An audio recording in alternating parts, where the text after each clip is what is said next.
ზაფხულს კერძებიდან იმაზე სასიამოვნო რა უნდა იყოს თუ არა საზაფხულო ტოლმა, ხოთა ერთად მოვამზადოთ უგემრიელესი საზაფხულო ტოლმა ჩემებური ვარიაციით. პირველ რიგში დაგჭირდება პატარა ქვაბი. პატარა ქვაბში მოვაწოდოთ ბრინჯი ბასმათი, რომელიც აგვაქვს წინასწარ გარიცხლი, ზედაპირზე მოვასხათ წყალი და ასევე მზესუმზირი ზეთი. ქვაბი გადმოვიტანოთ გაზგურაზე, დავდგათ დაბალ ცეცხლზე. ხარშად მზაობამდეს, სანამ წყალი არ დაშრება. პარალელურად გაზგურაზე დავდგათ ტაფა. ტაფა გავაცხელოთ, მოვასხოთ ზესუმზირი ზეთი. შემდგომში მოვათასოთ ხახვი. ასევე დაგჭირდება მწვანე და წითელი ბულგარული წიწაკა. და რა თქმა უნდა, ცოტაოდენი მწარე წიწაკაც. ყველაფერი კარგად გადაურიოთ და დავაფაროთ თავსახური. მოვთუშოთ დაბალ ცეცხლზე.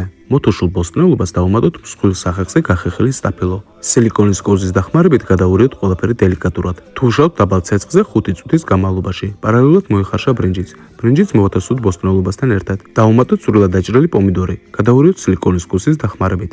ეხლა კი დაგჭირდება ნიორი და ასევე ქინძი, ოხრახუში და რეჰანი. კვლავაც გულიანად გადაურიოთ და დავუმატოთ მარილი და შავი პილპილი. კვლავ ისევე გადაურიოთ და საბოლოოდ უკვე მზად არის ჩვენი გულსართი. გულსართი აუცილებელია გავაგრილოთ. გაგრილებული გულსართი მოვათასოთ ბულგარულ წიწაკაში, რომელიც აგვაქვს წინასწარ ამოშიგნული. გულსართიანი ბულგარული წიწაკა გადავდოთ დროებით. ეხლა კი დაგჭირდება პომიდორი. პომიდორი გავაცალკოვოთ კანისაგან და ასევე რბილობისაგან. რბილობილი დავჭრათ. შემდგომში მოვათასოთ თაში. დავუმატოთ გემოვნებით მარილი, ასევე წყალი და ცოტაოდენი მზესუმზირი ზეთი.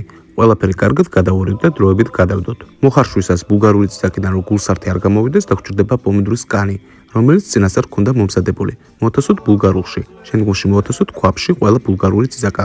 საბოლოოდ საზაფხულო ტოლმის ზედაპირზე მოვასხათ ჩვენი მომზადებული პომიდორის соуსი. ტოლმის ზედაპირზე მოვათასოთ თებში და ასევე რამე მძიმე საგანი. დავდგათ დაბალ ცეცხლზე, ხარშად მზაობამდეს. ალბათ ყურებისას შეამჩნევთ, რომ ახალი ტაფა ქვაბები მაქვს. ამიტომაც გიზიარებთ პატარა ინფორმაციას ამ ბრენდთან დაკავშირებით. ბრენდი ევიდა არის უმაღლესი ხარისხის თურქული ბრენდი. რაც მთავარია, ევიდას ტაფა ქვაბები არ იკრობს, რადგანაც დამზადებულია ბიოგრანიტისაგან. ევიდას პროდუქციის შეძენას კი შეძლებთ კერას Facebook გვერდის საშუალებით. მე კი ნამდვილად გავცემ რეკომენდაციას ამ ბრენდთან დაკავშირებით, რადგანაც ნამდვილად კარგი ტაფა ქვაბები აქვთ. ამდენ ლაპარაკში მომზადა ჩვენი კერძი, რომელიც გამოვიდა ძალზედ გემრიელი.